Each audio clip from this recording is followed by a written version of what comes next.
दोस्तों, आज है पॉलिटी सीरीज़ का चौथा दिन और आज भी हम 10 MCQ को देखेंगे। तो चलिए आज का हम MCQ सीरीज़ को देखते हैं, ठीक है, जो कि कॉम्पिटिटिव एग्ज़ाम्स के लिए बहुत ज़्यादा इम्पोर्टेंट है। ठीक है, तो चलिए हम देखते हैं आज का फर्स्ट क्वेश्चन है क्या है, सो देखते हैं। Right to equality is guaranteed under which articles. तो राइट टू इक्वालिटी जो है वो किस आर्टिकल के तहत जो है वो बताया जाता है। ठीक है, तो कौन सा आर्टिकल हो जाएगा? ऑप्शन नंबर बी जो है वो इसका राइट आंसर हो जाएगा। कौन सा हो जाएगा? ऑप्शन नंबर बी इसका राइट आंसर हो जाएगा। ठीक है, चलिए हम इन सारे ऑप्शंस के ऊपर जो है वो डिटेल में चर्चा करते हैं। ठीक है, इसको नोट डाउन करते रहिएगा ताकि इम्पोर्टेंट क्वेश्चन जो है वो एग्ज़ाम्स में ना छूटे क्वेश्चंस। ठीक है, चलो देखते हैं फर्स्ट ऑप्शंस के बारे में। आर्टिकल 12 से 35, ठीक है, इसके बारे में जो है वो क्या बताया जाता है? तो ऑल कवर्स करता है ये सभी फंडामेंटल राइट्स को। ठीक है, नॉट ओनली इक्वालिटी, केवल इक्वालिटी के बारे में नहीं बल्कि सभी फंडामेंटल राइट्स को जो है वो कवर करता है। ठीक है, जबकि जैसे कि हम जान सकते हैं कि राइट टू फ्रीडम, ठीक है, रिलीजन, रेमेडीज़, ये सब जो है वो आर्टिकल 12 से 35 के अंदर आता है। ठीक है, चलिए हम देखते हैं आगे। जो ऑप्शन नंबर बी था 14 से 18, ठीक है, उसके बारे में देखते हैं कि ये डील करता है क्या? स्पेशली जो है वो राइट टू इक्वालिटी के बारे में बताता है। क्या बताता है? स्पेशली राइट टू इक्वालिटी के बारे में डील करता है। ठीक है, include equality for law, non discriminations, equal opportunity. तो ये सब जो है वो बताया जाता है आर्टिकल 14 से 18 के बीच। जैसे कि आर्टिकल 17 के अंदर क्या बताया जाता है? अनटचेबिलिटी के बारे में। ठीक है, यानी किसी के साथ जो है वो किसी प्रकार का भेदभाव ना हो, इसके लिए अनटचेबिलिटी के बारे में आर्टिकल 17 में डिस्कस किया गया है। ठीक है, तो ये सब जो है वो 14 से 18 के अंदर आता है। ठीक है, नेक्स्ट देखते हैं। तो आर्टिकल 19 से 22 के अंदर क्या होता है? तो राइट टू फ्रीडम के बारे में बताता है। क्या बताता है? राइट टू फ्रीडम के बारे में बताता है। ओके, नेक्स्ट 21 से 24 के अंदर क्या दिखाता है? तो right to life and personal liberty. क्या दिखाता है? राइट टू लाइफ और पर्सनल लिबर्टी के बारे में जो है वो बताता है।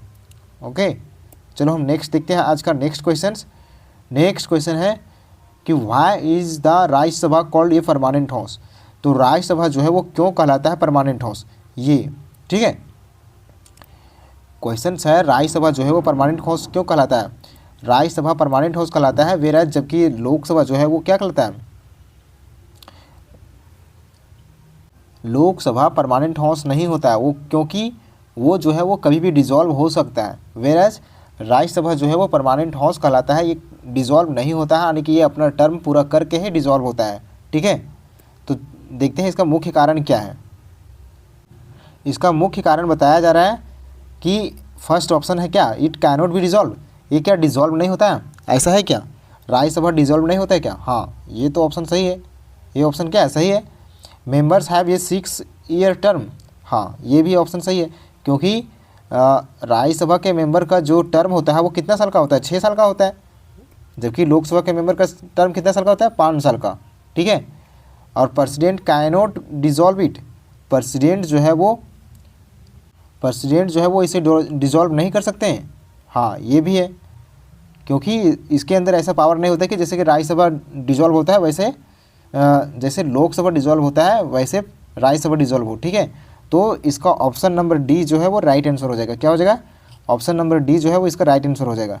ओके, तो चलिए देखते हैं हम इसके बारे में कुछ इंपॉर्टेंट पॉइंट्स जो कि एग्ज़ाम में आने की संभावना बहुत ज़्यादा रहता है। ठीक है, तो राज्यसभा जो है वो नेवर डिसॉल्व्स, राज्यसभा जो है वो कभी डिसॉल्व नहीं होता है, अनलाइक जैसे कि लोकसभा होता है। ठीक है, हाँ, लेकिन ये चीज़ होता है, देखो ये इंपॉर्टेंट पॉइंट्स है। 1/3 मेंबर जो है वो एवरी 2 ईयर्स, कब?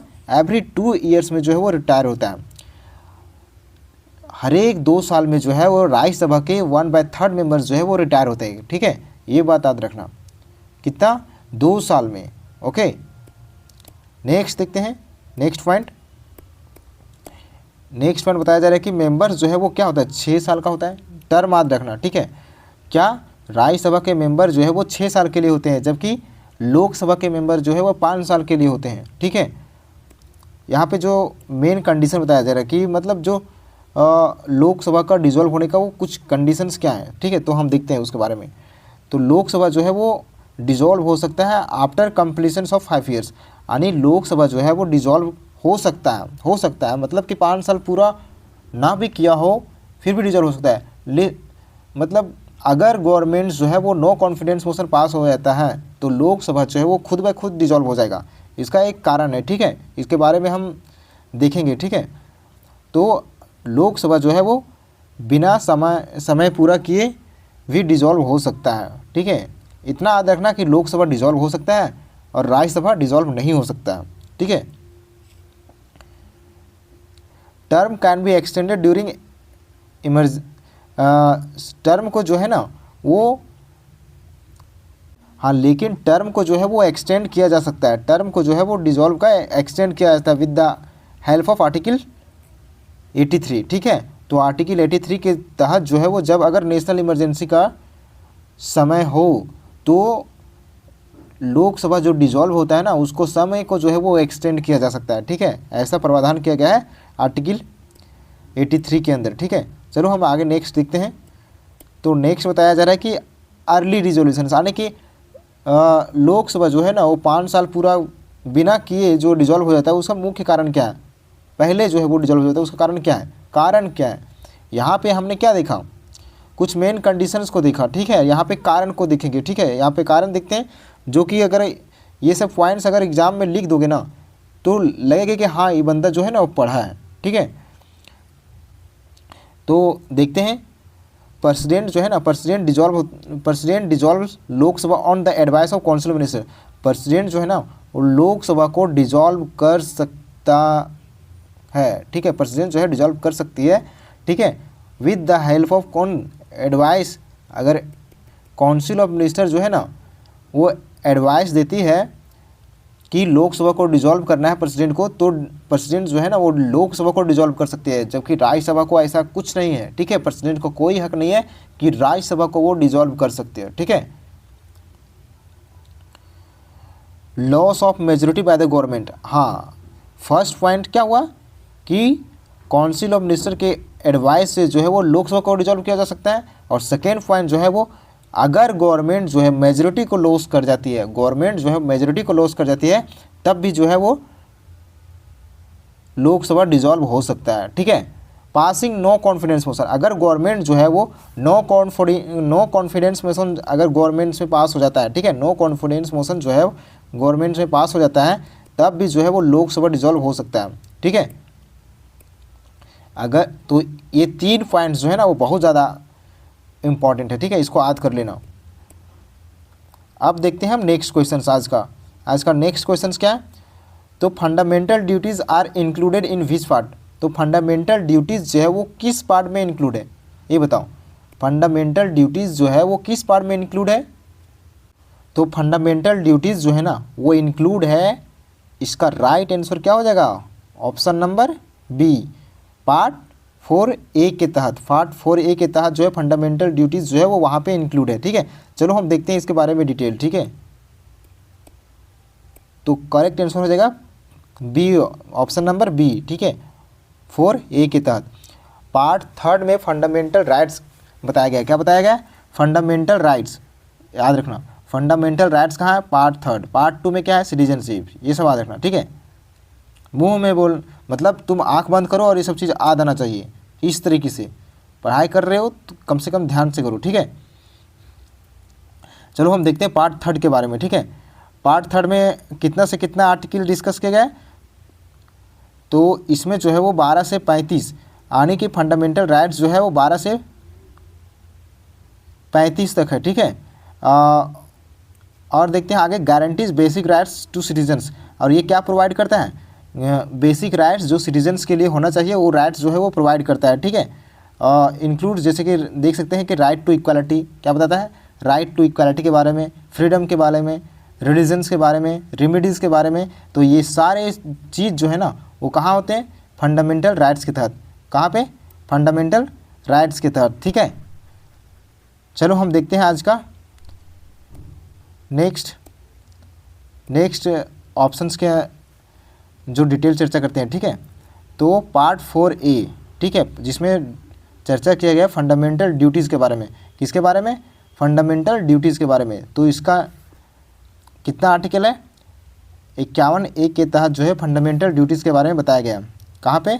51A के तहत list duties of citizens towards the nation. ये क्या बताता है? ड्यूटीज़ जो है वो सिटीजन्स को जो है ना वो नेशंस की तरफ राइट्स को, अपने ड्यूटीज़ को जो है ना वो बताने का काम करता है, ठीक है। सिटीजन्स को नेशंस का ड्यूटीज़ जो है बताने का काम करता है 51A, ठीक है। ओके, अच्छा ठीक है।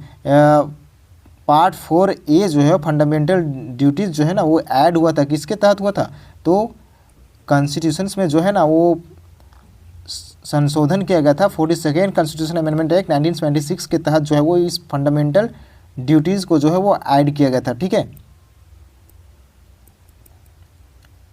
चलो हम देखते हैं आज का नेक्स्ट पॉइंट। नेक्स्ट पॉइंट पे बताया जा रहा है कि पार्ट 4 में directive principles of state policy. क्या बताया जा रहा है? Directive principles of state policy, ठीक है। इसके लिए जो आर्टिकल जो है वो कितना से कितना है? डीपीएसपी के बारे में 36 से 51। तो 36 से 51 में डीपीएसपी के बारे में चर्चा किया गया है, ठीक है। आप लोग बता सकते हो कि डीपीएसपी जो है वो किस देश से लिया गया है? डीपीएसपी किस देश से लिया गया है? ओके, हम हिंट भी दे रहे हैं जिसका नाम आई से है। आप लोग बता सकते हो कमेंट बॉक्स में, ठीक है। पार्ट 5 में यूनियन गवर्नमेंट्स के बारे में बताया गया। पार्ट 5 में क्या बताया गया है? यूनियन गवर्नमेंट्स के बारे में बताया गया। और इसके लिए आर्टिकल कितना से कितना है? 52 से 151। 52 से 151 पार्ट 5 के अंदर आता है। ओके, चलो हम देखते हैं आज का नेक्स्ट पॉइंट। नेक्स्ट क्वेश्चंस क्या है आज का? Next questions article related to national emergency. National emergency से रिलेटेड कौन सा आर्टिकल है? नेशनल इमरजेंसी से रिलेटेड कौन सा आर्टिकल है? बताओ। तो नेशनल इमरजेंसी के बारे में कौन सा आर्टिकल बताता है? आर्टिकल नंबर 352, याद रखना, ठीक है। 352 जो है वो नेशनल इमरजेंसी के बारे में बताता है। क्या बताता है? National emergency. ओके, याद रखना ये सब। अच्छा ठीक है, ये सब क्या बताता है हम देखते हैं आगे, ठीक है। आगे पॉइंट्स में हम डिस्कस करते हैं अच्छा से, ठीक है। तो ऑप्शन नंबर ए इसका राइट आंसर हो जाएगा। ओके, हाँ, ये क्या बताता है? ये क्या डील्स करता है?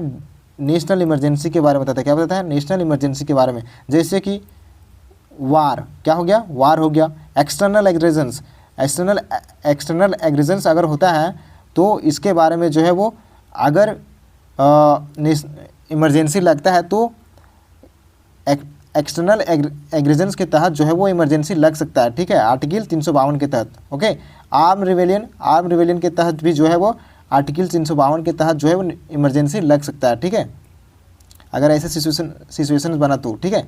चलो हम देखते हैं आगे नेक्स्ट पॉइंट में। नेक्स्ट पॉइंट क्या बताया जा रहा है? 356 आर्टिकल जो है वो क्या बताता है, हम इसके बारे में बहुत अच्छे से समझने का प्रयास करते हैं, ठीक है।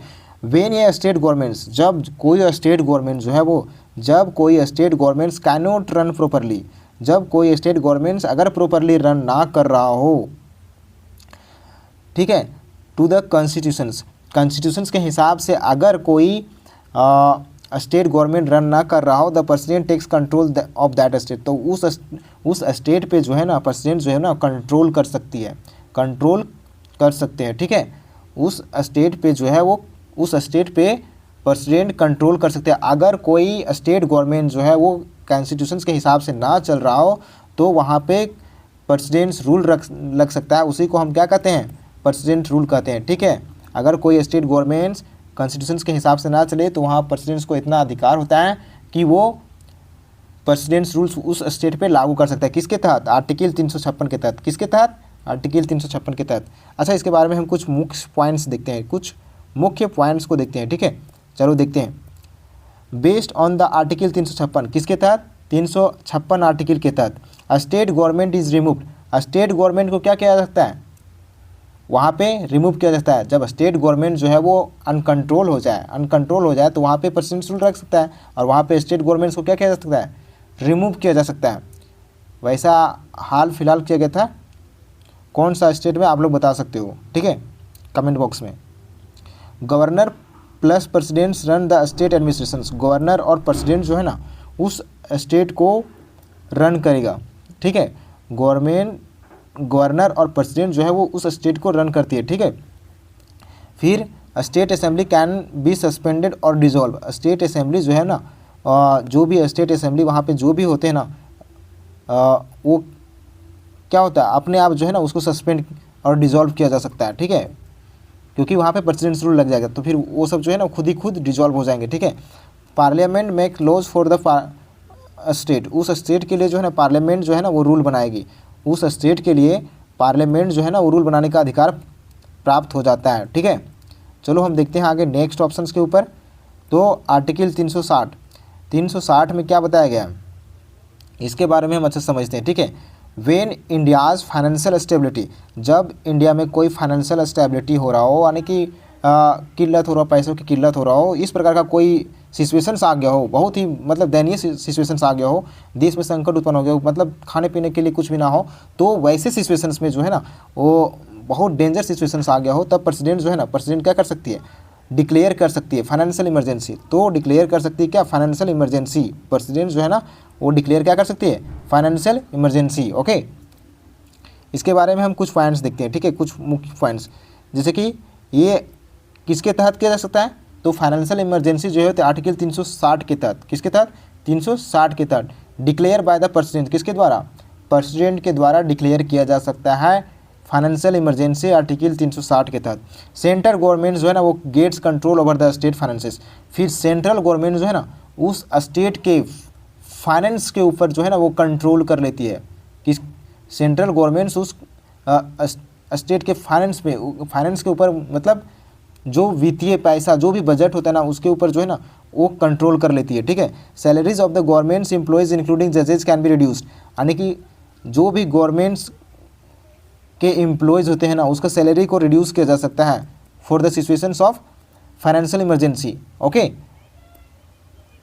तो वैसे सिचुएशंस में जो है ना तो गवर्नमेंट एम्प्लॉयज़ का सैलरी जो है वो रिड्यूस किया जा सकता है, ठीक है। तो ये पॉइंट्स को याद रखना, ठीक है। चलो हम देखते हैं आज का नेक्स्ट पॉइंट्स। नेक्स्ट पॉइंट्स में बताया जा रहा है 356, आर्टिकल 356। तो 356 क्या है, आर्टिकल 365 365, क्या, आर्टिकल 365। तो 365 जो है वो उसके बारे में क्या बताया गया है, if A state government does not obey, यानी कोई स्टेट गवर्नमेंट जो है ना, अगर कोई स्टेट गवर्नमेंट्स कहना ना मान रहा हो, इंस्ट्रक्शन ना मान रहा हो सेंट्रल गवर्नमेंट्स का, अगर कोई स्टेट गवर्नमेंट्स कहना ना मान रहा हो सेंट्रल गवर्नमेंट्स का, then it is assume that the state is not working according to the constitutions. तो यह मान लिया जाता है कि स्टेट जो है ना वो कॉन्स्टिट्यूशंस के हिसाब से जो है ना वो नहीं चल रहा है, ठीक है। तो वहाँ पे क्या लग सकता है, इसके बारे में हम देखते हैं। तो वहाँ पे जो है ना वार्निंग आर्टिकल्स आ सकता है, 365 जो है ना उस स्टेट को वार्निंग भेज सकता है, ठीक है। 365 के तहत जो है वहाँ पे वार्निंग भेजा जा सकता है। If the state ignore centre directions constitutional machinery is considered failed.